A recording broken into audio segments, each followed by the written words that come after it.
So I'm here to talk about today with you about some experiences that I've had with depression and anxiety, self-harm, addiction to opiates and alcohol, sexual assault, divorce, bankruptcy, remarriage, prison, eating disorder.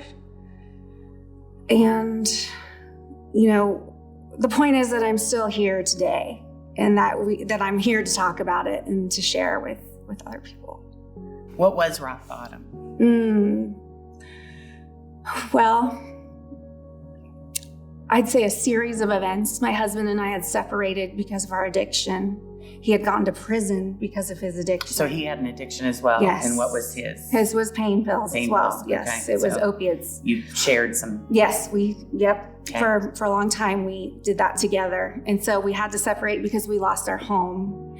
And so my parents let me stay with the kids at their home, but he wasn't allowed. So you lost your home because you couldn't pay the mortgage. Yes, because all of your money was going to pain bills? Yes, that's correct. Yep. Okay. And we had a car repossessed, and I had filed bankruptcy. We were separated. My life basically was, in my mind, it was over. I didn't want to wake up anymore. I didn't want to exist. The only thing keeping me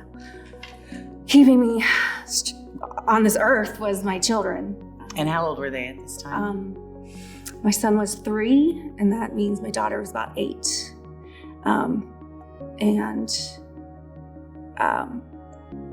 So this was how many years ago? About 6 or 7. Yeah, 6 or 7 years ago. I had started self-harm. I started cutting myself because my inner thoughts were so dark and deep that in my brain, it was a good idea to cut my arm so that I could take that focus straight to that physical pain that was happening. And I would punch doors and rub my knuckles on bricks, walls, and anything to hurt myself physically to take my mind out of that hell that it was in. You were hurting yourself to numb yourself. Yes. So you wouldn't feel the pain of all of the... And drinking. And, also, an eating disorder was co-occurring too. So what was going on with that? So that started in about 2009 when we lived in Myrtle Beach so my husband could go to school down there. And I don't know if it started necessarily for a weight thing because I lived at a beach necessarily. But it was the baby weight that I had gotten, and it never came off. And so I started purging and binging and purging. And then later in life, it would pop up every now and then, but it seemed to pop up when I was in mental distress. So, and it soon became no binging. It was just purging. Did it feel like control? Because there's no other areas in your life. Everything just felt.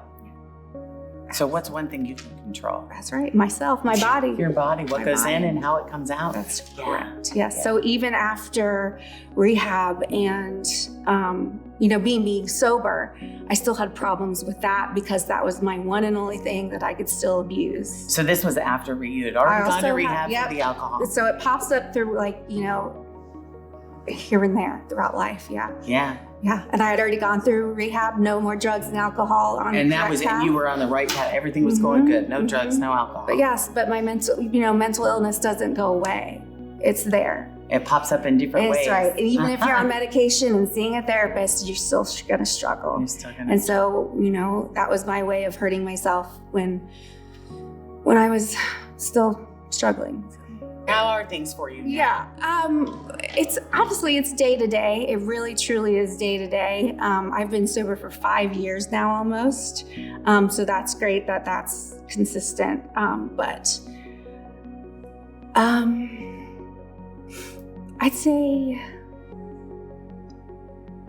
a few times a month I'm struggling pretty heavy, maybe What is a day when you have a day where you're struggling? What does that look like? How does that affect going through your day? Basically means I'm going to stay in bed all day. I'm exhausted from fighting daily mentally, that my body's just kind of shut down. I can literally sleep for a 24-hour period and to wake up and then be tired again. What do you think what coping mechanisms or what therapies, what has helped you the most? It's definitely a combination. One doesn't necessarily work without the other. I'd say the one I use, I'm on daily medication, but I definitely use the CBT. So and even if I can't do it on my own, my husband kind of helps me do it too. He's like, Cognitive behavioral therapy. Yes, cognitive behavioral therapy. He'll say like, well, what's your brain telling you? And then what's the reality of the situation?